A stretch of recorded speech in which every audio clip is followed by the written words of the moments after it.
There was an obvious buzz in the air as 51 delegates from across the Métis Nation homeland, from Ontario to British Columbia, gathered in Vancouver for the Les Femmes Métis Otapemswak Women of the Métis Nation Annual General Assembly.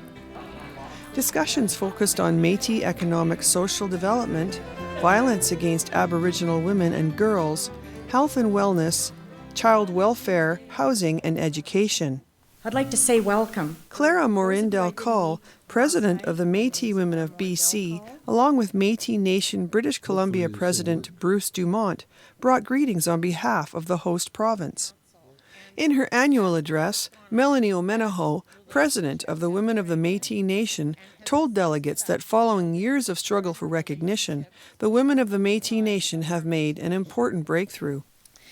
We are the only representative body to represent Métis women nationally, and that is a big movement forward, because when we first started, and some of you will be able to remember this, we were not seen as the voice of Métis women. In fact, very often, Native Women's Association of Canada was given the authority or ability to represent the interests of all Indigenous women in Canada, and it often left out the issues of Métis women or Inuit women. And we are now seen, acknowledged, and respected after a few short years as a spokesperson and an entity to represent the issues for Métis women. Added to the national recognition, the securing of a long-term financial agreement with the federal government. President Omenaho says finally, after years of struggling, they now have a 5-year block core funding agreement in place, meaning they no longer have to wait until nearly the end of the fiscal year for funds required to support their work. While that's a positive step forward, she says they still need to convince the government to increase the funding to a level comparable to other similar groups.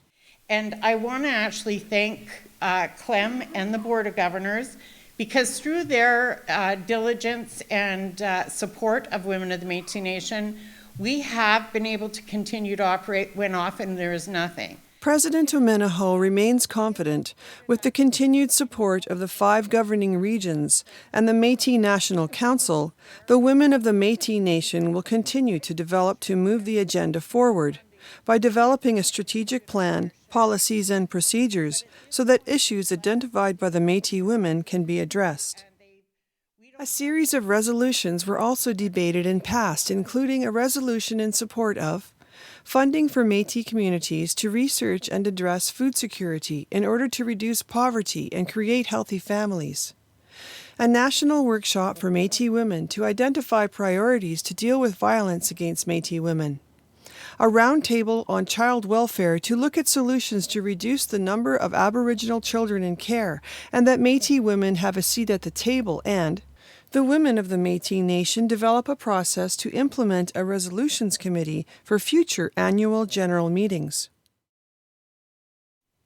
Among the other highlights from the annual General Assembly was the election of a national president. Melanie Omenaho was among 3 candidates to let their names stand for election. Before the ballots were counted, the Assembly delegates heard from a distinguished Métis guest, Dr. Marie Delorme, who talked about the economic power of women and the unique role Métis women play in their home and in society. And we often talk about this as a time of healing and reconciliation because we've come out of a couple of centuries of a very dark history. And we are finding our voice as Métis women. We are finding it in great numbers. We are educated. We are not only mothers. We do not only play the traditional role. We are also academics, and we are lawyers, and we are politicians, and we are raising strong and healthy children. We're bringing back this balance of yin and yang, of male and female. President Omenaho received resounding support on the 3rd ballot to claim her 3rd consecutive term. Métis National Council President Clément Cartier, who delivered the keynote address, congratulated President Amenaho on her re-election, and he offered words of encouragement to the women of the Métis Nation, which he believes, under the continued leadership of President Amenaho, will continue to be a strong voice to build the relationships necessary to advance the interests of the Métis women across the homeland.